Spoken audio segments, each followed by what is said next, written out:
LGBT is something as common as what race you are. There are millions of places for LGBT people to come together and feel safe and comfortable. Social media has really aided a lot of people in the LGBT community to share online and organise events to raise awareness. Every day, hundreds of young people come out and feel safe doing so. But what about 30 years ago? How comfortable was it to come out then? In this programme, we will talk to 4 gay men who have all come out in different settings and times. We will see how it has become so accepted in society and how it's changed the way these 4 men have gone through life.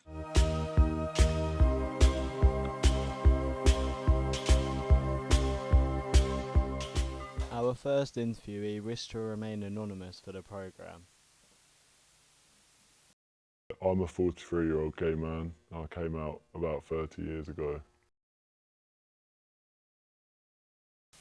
In the 1980s, there was a lot of uproar, hate and controversial views towards LGBT individuals. AIDS was a big scare at the time, and as with all new diseases, people didn't know how to react to the issue. This resulted in fear and misguided hate, proving to be a very difficult time for LGBT members. No out-and-out gay kind of circles. There was no LGBT or any of the support you get now.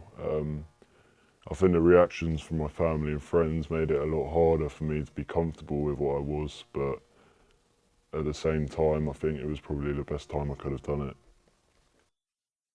And I have known that you were gay since you were a tiny little boy. Mm-hmm.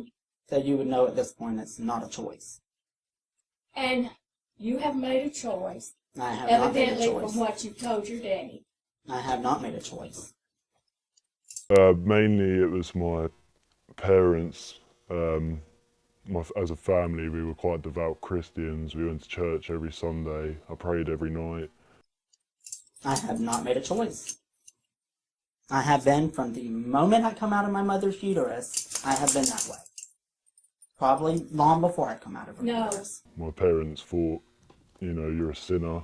It's against our way of life. You need to renounce yourself and change. God creates nobody that way. It's a path that you have chosen to choose.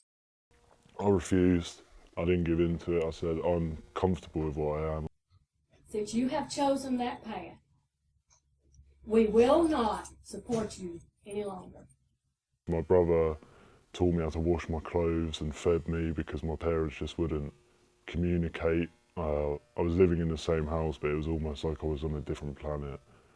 There is a campaign, isn't there, that is, it gets better. And I think it does get better. And I think it's, no matter where you're living or what you're doing, as long as you get to make those choices in your, in your adulthood about how you want to live your life, it's going to get, it gets better. Although society has become a lot more accepting of the concept of LGBT, it is not to say the world is rid of homophobia. The internet, specifically YouTube, is still full of homophobic videos and comments. Incredibly hurtful and spiteful things are said and shared on social media every day.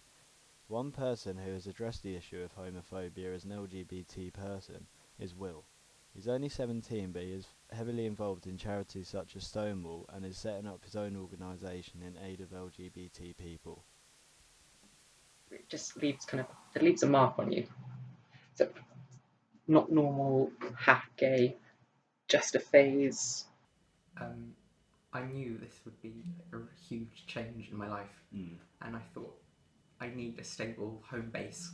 Yeah. So I wanted somewhere safe to begin with before I started telling friends. So I think most recently I was at a Christmas party and I was wearing a little bit of glitter. Not masses, nothing like I normally do with like giant blue lines swiggling down my face. I had a little bit of gold glitter in my eyebrows. So after I told my parents, I came out to other people, but I left a gap of 3 months for each time. So I told my mum and my stepdad first. Then I waited 3 months, told my dad. And then after that, another 3 months, I started telling my friends. And I'd gone out to get some air. And when I came back in, there was a bouncer. And this huge, intimidating man. I did the whole huge coming out thing. I did a presentation to my form group. And you had to be such, get back in, It's like, do you want me to touch you up? So when you're in the closet, you use a huge amount of your energy trying to keep yourself in the closet. So your mannerisms, you check the way you walk, you check the way you speak, who you look at. It's a huge amount of effort you're using to expend on that. When you're out, you just get, it's so much more freeing. It is simple to see that over time it has gradually become a lot easier to come out, and people are a lot more accepting. The effect on relationships through coming out has become a lot more positive, and there is a lot more encouraging views towards it. You know, I think in a way it's always better to be transparent and honest about what you're about, because otherwise it's the only person you hurt is yourself.